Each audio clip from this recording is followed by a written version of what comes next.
Olá, alunos e alunas, tudo bem? Aqui quem fala é professor Marcelo Silva, da disciplina de Elaboração e Análise de Projetos, falando diretamente do quarto da minha filha mais velha, como vocês podem ver aí atrás. Hoje nós vamos dar sequência ao nosso plano de negócio, que para vocês funciona como um trabalho de conclusão de curso, TCC, tratando dos concorrentes. Vamos avançando e eu estou sempre à disposição para quaisquer dúvidas que vocês tenham. Uma boa aula a todos nós. Iniciando com a revisão da aula anterior.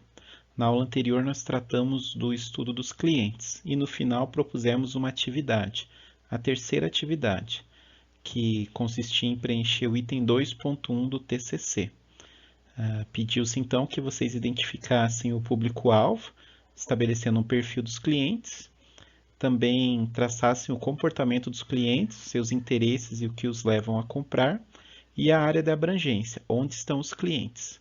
A título de exemplo, então eu vou trazer esse item 2.1 do plano de negócios do estúdio de Pilates que minha esposa e eu abrimos recentemente, ok? Vamos em frente.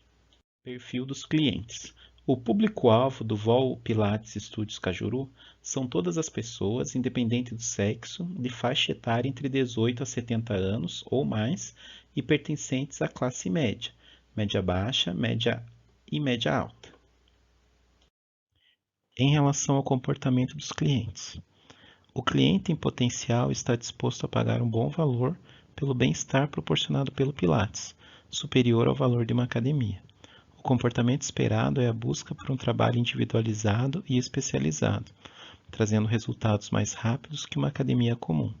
Normalmente a frequência é de 2 vezes por semana, pois uma vez o resultado é mais demorado e 3 vezes acaba que é mais difícil em função do valor do pacote e também da disponibilidade aluno-professor. Em relação à área da abrangência. A área da abrangência do estúdio é a região do Cajuru, Capão da Embuia e Jardim das Américas, visando atender pessoas que residem na região ou que trabalham próximo ao local do estúdio. Bem, eu trouxe o exemplo então para contextualizar como, após fazer a pesquisa sobre informações dos clientes, traduzir isso em um texto. Era isso esperado para a atividade. Eu farei as avaliações e devolverei para que vocês corrijam e assim nós consigamos seguir avançando no nosso TCC. Para a aula de hoje, então, nós vamos tratar do estudo dos concorrentes. Na busca de montar o próprio negócio ou expandir suas atividades, o empreendedor deve avaliar as oportunidades de mercado. Assim, além de conhecer seus clientes, é preciso analisar concorrentes e fornecedores, pois eles influenciam diretamente no seu potencial competitivo. Na aula de hoje, vamos tratar da questão dos concorrentes. Vamos apresentar a importância do estudo dos concorrentes e apresentar técnicas para a elaboração de um estudo dos concorrentes. Concorrentes. Para aumentar suas chances de sucesso, todo empreendedor deve estar atento se o seu negócio está sujeito a muitos concorrentes. Se as necessidades ou desejos do cliente puderem ser saciados em muitos lugares diferentes, o empreendimento pode estar em risco. Mas vocês sabem o que são concorrentes? Concorrentes são pessoas ou empresas que atuam no mesmo ramo de atividade que você e que buscam satisfazer as necessidades dos seus clientes. Ainda falando de concorrentes, nós podemos dividir os concorrentes em dois tipos. Diretos são os concorrentes que atuam no mesmo ramo e, na maioria das vezes, na mesma localidade, e indiretos, que os concorrentes indiretos podem atuar tanto no mesmo ramo e em outras localidades, como também podem ser de outros ramos que estejam na sua localidade. Vamos ver um exemplo para que fique mais fácil? Exemplo de concorrentes. Vamos dar um exemplo do casal Fernando e Cristina. Como exemplo, podemos imaginar que a esposa do Fernando vai fazer aniversário e ele inicialmente pensou em uma roupa para presenteá-la. Porém, resolveu pensar mais e listou as seguintes alternativas: Cinema. Fernando sabe que a esposa adora ir ao cinema. Essa é uma das possibilidades que ele tem para presenteá-la. No entanto, o cinema fica distante de sua casa. Segunda opção, loja de roupas. A esposa do Fernando também gosta de estar na moda. A loja de roupas vende, além de vestidos, saias e camisas, muitos acessórios, como bolsas, brincos, colares e pulseiras. A vantagem dessa loja é ficar no mesmo bairro onde eles moram. Loja de sapatos. Assim como a loja de roupas, esse estabelecimento também vende acessórios, como bolsas, brincos, colares e pulseiras, além, é claro, dos sapatos. Fica ainda no mesmo bairro onde eles moram, e Cristina já fez compras lá. Restaurante. Uma outra opção que Fernando tem para presentear a esposa é convidá-la para um jantar romântico em um restaurante, que fica no bairro ao lado.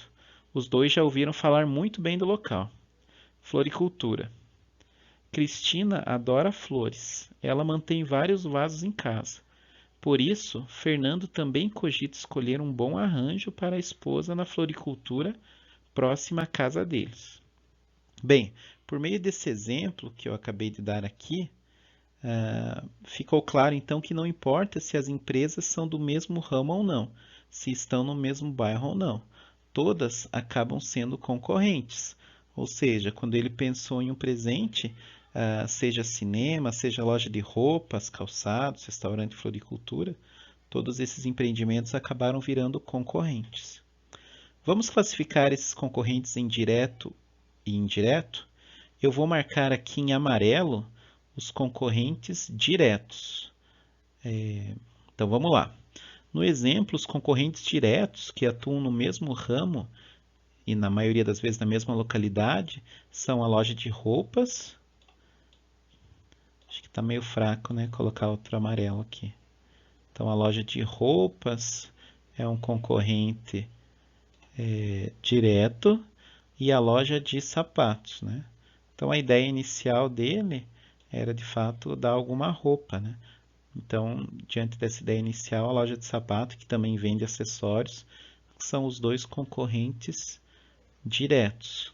Agora eu vou marcar em vermelho os concorrentes indiretos.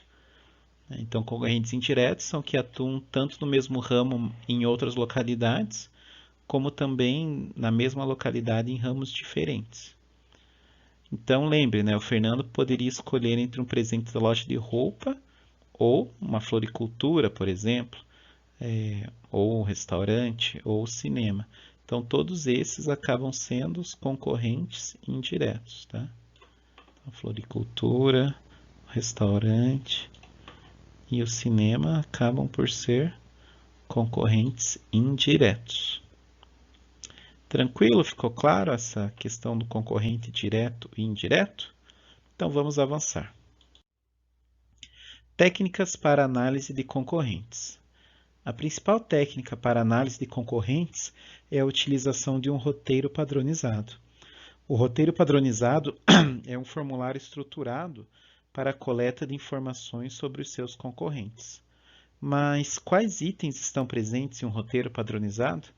É isso que nós vamos ver na sequência. Bem, ao pensar sobre os concorrentes, é importante então que a gente enumere os pontos fortes e fracos em relação a alguns itens, como qualidade dos materiais empregados, cores, tamanhos, embalagem, variedade, etc. O preço cobrado, se é caro, se é barato, se está dentro do mercado, do esperado, né? A localização, se fica próxima à clientela que você espera atender. Também avaliar as condições de pagamento, né? Se oferta algum prazo diferenciado, se tem uma política agressiva de desconto.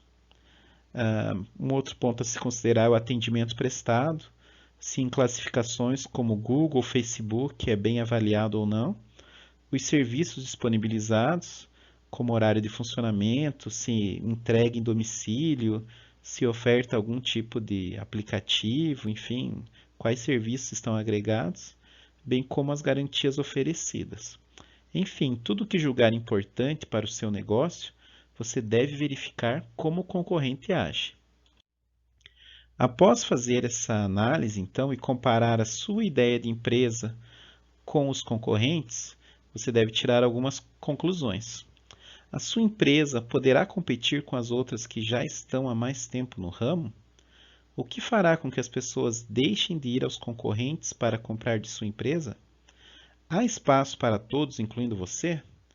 Bem, se a resposta for sim para alguma dessas perguntas, você deve explicar os motivos. Caso alguma dessas respostas seja não, talvez você deva mudar um pouco a forma de abordar o seu negócio, ah, de, de maneira que você consiga fugir um pouquinho dessa concorrência. Tá ok? Então, a parte teórica dos concorrentes seria isso. No próximo slide, nós vamos falar da atividade. Bem, atividade 4. Preencher o item 2.2 do TCC, estudo dos concorrentes. Bem, para essa atividade, então, vocês devem fazer análise de pelo menos 2 concorrentes da empresa de vocês. Pode ser mais que 2? Pode. Menos que 2 não pode. Então, vocês têm duas opções. A primeira é apresentar os dados em forma de texto. Tá? E aí eu peço, então, no mínimo, um parágrafo apresentando quais itens foram considerados na análise, pelo menos um parágrafo para cada concorrente analisado e um parágrafo de conclusão. Ou, se vocês não quiserem apresentar em forma de texto, dá para apresentar em forma de tabela, tá? Com no mínimo as informações abaixo. Né? Então você vai colocar a sua empresa e pelo menos 2 concorrentes. E vai fazer essa análise pelo menos em relação à qualidade, ao preço, à localização e ao atendimento. Tá? Após preencher essas células, né? Essa junção de linhas e colunas que formam células, você escreve um pequeno texto, um pequeno parágrafo com as suas conclusões. Tá bom? Eu recomendo que se faça por tabela, que fica mais fácil para vocês, tá? Fazer em forma de texto é um pouquinho mais complicado. Então, em forma de tabela fica mais simples. Tá bom? Como disse no primeiro slide, eu estou sempre à disposição para dúvidas. Eu desejo uma boa semana a todos. Lembrando que durante o horário da aula eu sempre estou disponível online, né, para tirar dúvidas. E até a próxima. Tchau, tchau.